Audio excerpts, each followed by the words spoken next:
Guys, this is Freedom Team 101. Just a quick video. I've got some notes here to talk upon, and this is basically how to write marketing messages. Basically, it's very important when you're copywriting. I've seen a few things on the internet recently about this, and it seems to be a hot topic.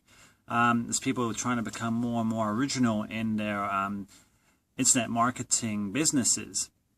And that is the essence, really, is being original, to having a real success rating, as opposed to using too many other templates from other, say, gurus or leaders out there, which thousands and thousands and thousands upon thousands, rather, are using currently. But to jump in, what I'm finding is quite compelling is when you're doing copywriting and doing these marketing messages, you really need to encapsulate, you need to capture the person straight off the bat. The thing is, people often, when they get some kind of advertising or an email, they're pretty much distracted, they're busy, and they really don't spend much more than a nanosecond actually going over, what you've sent them, the email, for example. Now, they'll look at it for 1 second, and if you don't capture them in that one moment, they're going to be gone forever, because that piece of paper, that email, is straight in the trash.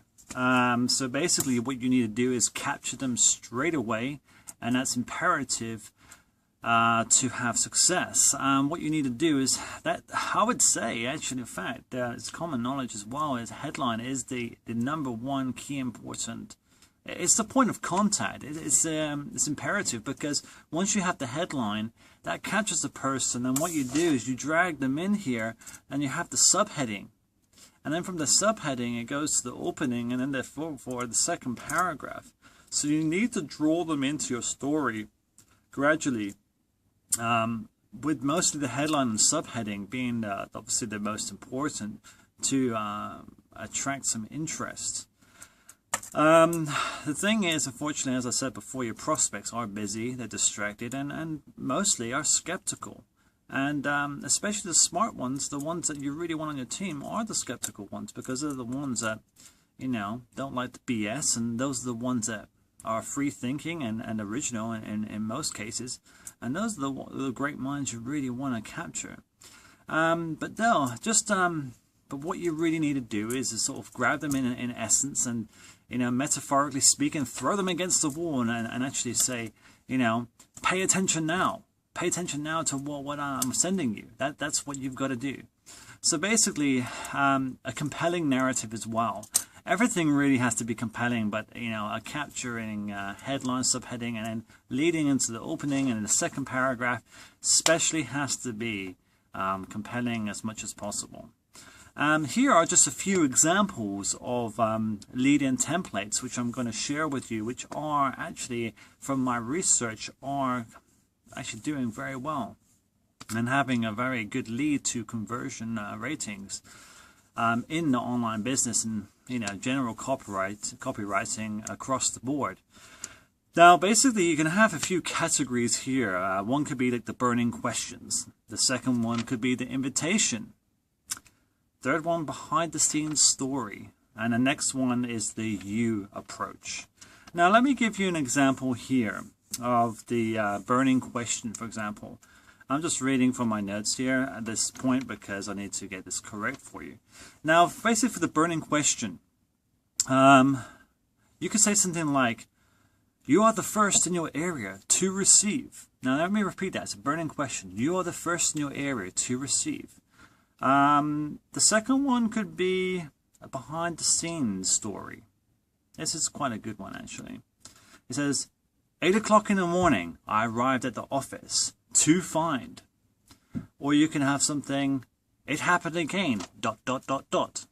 So you're leading them in. I actually quite like the one, it happened again. That's quite good. I've seen a lot of internet marketers and leaders using this technique. I've actually got quite a few myself. Maybe getting slightly old now, but it's still a good approach. Basically, as for the you approach, here's a good example. You are a very special breed of person. Or you could say, you are the kind of person that... you know, and obviously the dot represents you continuing with your story. Okay. Just going on a bit further now. Yeah, there's also this is a good one as well.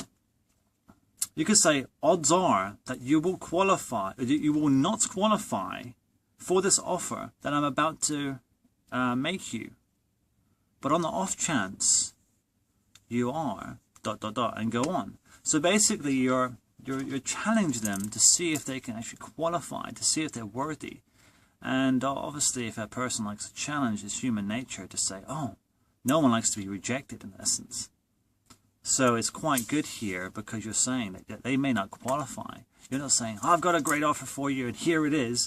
You're saying, I've got something here, but I'm not sure you're really going to be the person for this.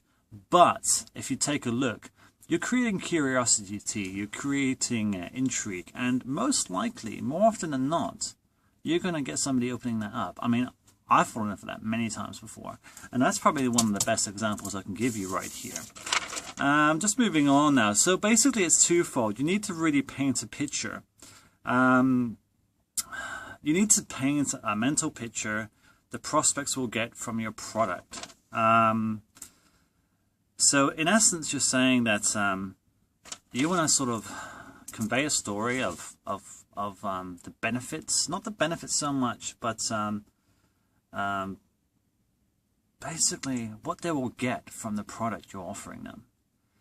And also, on the other side, the flip coin, you got the plus, but then you got the negative. You can win on either side. It's like trading essence. You can actually win when the trades are going up, and you can actually win when they're short, when they go down. So when they go long or short, you can get either one. And it's the same with marketing. So basically, you can say about the benefits and what they will get if they, you know, look into and purchase your product, or you can say, explain, okay. You can explain the hardship they will endure if they do not entertain and buy your product. Not so much like a threat, but more like a light-hearted challenge, like to say, oh, you know, if you want to continue not getting leads online, then just go ahead, don't look at my product. That's the hardships you endure. You will be missing on this, and this, and give your stats and give, you know, why your product is better than anything else and second to none. So in essence, that's what it's about. And basically here are some, that was just a brief video on basically copywriting and how to market your messages. Because, you know, as a general rule, headline is most important, subheading. Then you've got your opening and second paragraph, and it's very key. And break it down. This is actually imperative. You got to break it down to see which ones are going to be more influential. Look at the key headings. Pick the best key headings, pick the best openings, pick the best, you know, second paragraph and narrative, and just break it down and give the best, put the best into an overall template and test it. But give your best initially. You know, don't gamble too much. But yeah, just break it down, implement and put in the best key points into your copywriting skills, into your text, your body as well, and that's how you're going to have success with copywriting. And originality is the key. I must say that. Always be original, and you will succeed. Okay, this is Freedom Team 101. Greg Prowse signing out. Thank you very much. Bye bye.